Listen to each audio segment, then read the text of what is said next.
Добре дошли в Психология в приказки. Тук чрез приказки ще разкриваме скрити подсъзнателни убеждения, липса на граници и уроците, които животът ни повтаря. Имало едно време едно старо дърво, високо и мълчаливо, в края на гората. В клоните му се било сгушило едно малко птиче, крехко, уплашено и беззащитно. Когато духал вятър, дървото го пазело. Когато валял дъжд, го закривало.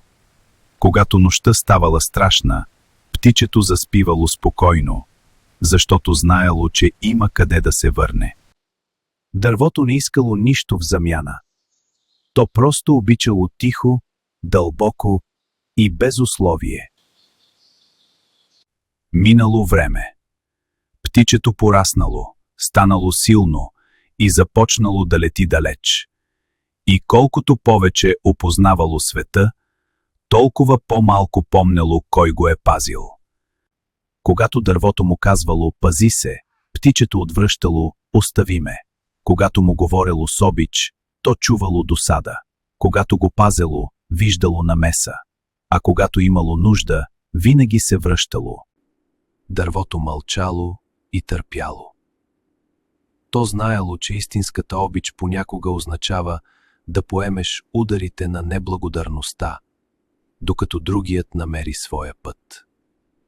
Една вечер небето почерняло. Птичето се върнало изплашено и дървото го приютило.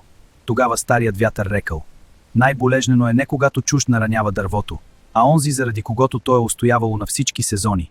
Неблагодарността е слепота на сърцето. Птичето замълчало.